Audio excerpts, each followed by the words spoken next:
پیارے بچوں، آج میں آپ کے لیے ایک چور کی کہانی لے کر آیا ہوں۔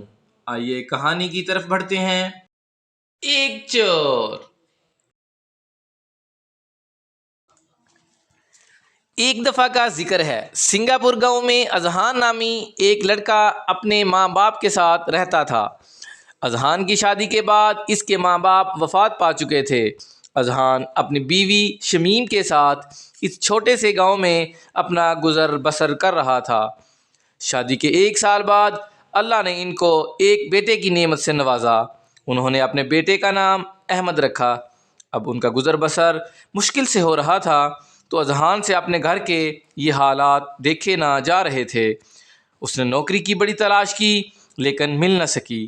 اس کے بعد تو اذہان چودھری بہت زیادہ پریشان ہو گیا کہ اپنے بیوی بچوں کا پیٹ کیسے پالے۔ جب اس کو کوئی اور راستہ نہ ملا تو اس نے چور بننے کی سوچی۔ اس طرح اذہان اب چور بن چکا تھا۔ اب اذہان رات کو گاؤں سے لوگوں کے جانور چوری کرتا اور ان کو جا کر بازار میں بیچ دیتا اور خوب پیسہ کماتا۔ اب اذہان بہت خوش تھا کہ لالچ ایک حد سے بڑھ گئی۔ اب یہ لوگوں کے جانوروں کے ساتھ ساتھ لوگوں کے گھروں سے بھی پیسے اور زیور چوری کرنے لگا تھا۔ پھر ایک دن کی بات ہے کہ جب رات کے 12 بج رہے تھے اور اذہان چودھری آج پھر چوری کرنے نکلا تھا۔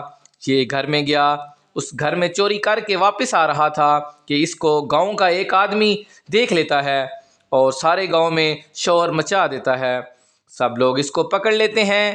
گاؤں والوں کے پوچھنے پر اذہان چودھری بتاتا ہے کہ اس کے گھر کے حالات بہت خراب ہو گئے تھے جس کی وجہ سے اس کو ایسا قدم اٹھانا پڑا، اور اذہان نے گاؤں والوں سے معافی مانگی اور آئندہ ایسی غلطی کرنے سے توبہ کر لی۔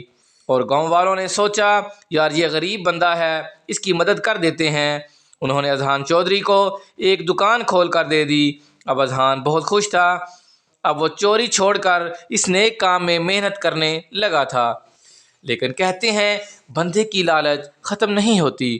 اس کی دکان کو آگ لگ گئی تو اس کے گھر کے حالات ایک بار پھر سے خراب ہو گئے۔ اب اس نے پھر چوری کرنے کی سوچی۔ اس نے سوچا میں نے گاؤں میں تو کئی بار چوری کی ہے، اب بڑی چوری کروں گا۔ اب یہ چوری کرنے کے لیے ایک بینک چلا گیا۔ اس نے چوری تو کر لی لیکن اس کو پولیس نے پکڑ لیا اور اس کو عمر قید کر دی۔ اخلاقی سبق: لالچ بری بلا ہے۔